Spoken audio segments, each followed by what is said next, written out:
बात समझ आ रही कि नहीं आ रही? बातें शायद हो सकता है कुछ सख्त हो जाए, लेकिन ये हक़ाइक़ हैं, शरीअत और तरीक़त के हक़ाइक़ हैं, इनको कबूल कीजिएगा, ज़िंदगी में काम आएंगे। लेकिन हमारे यहाँ औलाद में से यानी उस बुज़ुर्ग के जाने के बाद उनकी सोहबत का असर एक नस्ल तक, 2 नस्लों तक तो रहता है, लेकिन आगे चल के जब चौथी, पाँचवीं, छठी, 10वीं, 12वीं, 15वीं नस्ल आती है तो ये जो आसार होते हैं ये मांद पड़ते चले जाते हैं, हल्के होते चले जाते हैं। और उसके बाद ये जो 5वीं, छठी, 10वीं नस्ल आती है, इनमें दीन की खिदमत से ज़्यादा नमूद व नुमाइश, दुनियावी माल का जमा करना और इस तरह के मामलात जो हैं ये शुरू हो जाते हैं। ये एक दौड़ होती है, मुकाबला चलता है, फिर जायदाद का मुकाबला भी होता है और माल व ज़ार इकट्ठा करने का मुकाबला भी होता है, बहुत सारी चीज़ें ऐसी।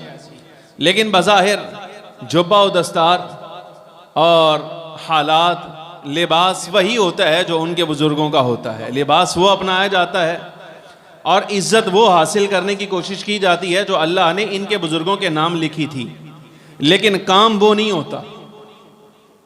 बात समझ आ रही कि नहीं? मैं अल्हम्दुलिल्लाह ये बातें आपके साथ कर रहा हूँ, मैं ख़ुद खानक़ाह का वारिस हूँ और अल्हम्दुलिल्लाह बर्रे सग़ीर में उस खानक़ाह का वारिस हूँ जो अपने इल्म की वजह से और अमल की वजह से शोहरत की हामिल है। अल्हम्दुलिल्लाह, अल्लाह का शुक्र है। हमारे ख़ानदान में अल्लाह तबारक व तआला जल्ल व अला ने जो वज़ारत ख़ास तौर पे रखी है वो वज़ारत तालीम की है।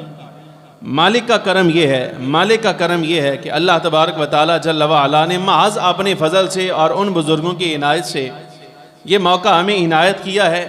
हम बारी ताला की जनाब में सर झुका के अर्ज़ करते हैं, या अल्लाह तूने अगर ये ज़िम्मेदारी दी है तो इसको निभाने की तौफ़ीक भी अता फरमा दे।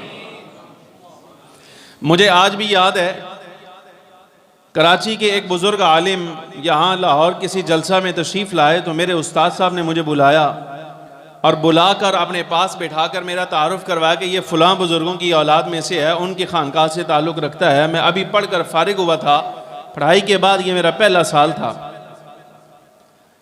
जब मैं वहाँ से निकलने लगा तो हमारी जमात के बड़े फाजिल आलिम हैं, ये अभी मौजूद हैं, अल्लाह उनकी उम्र में बरकत दे। तो उन्होंने बाहर निकलते हुए एक जुमला मुझे कहा था।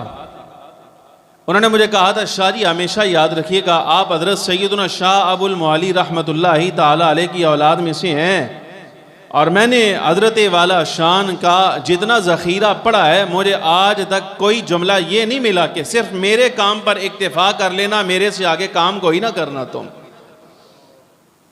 बात समझ आ रही कि नहीं? कहा मुझे आज तक ये जुमला नहीं मिला। कहने का मतलब उनका ये था, ये एक वसीयत और नसीहत थी उनकी कि हज़रत साहब रहमतुल्लाहि ताला अलैह आपके बुज़ुर्ग जो काम करके गए हैं, अब अगर अल्लाह ने तुम्हें इल्म थोड़ा सा दे दिया है तो तुम अपनी बसात के मुताबिक उनके काम को जारी रखना। ये असल मकसद होता है काम रखने का।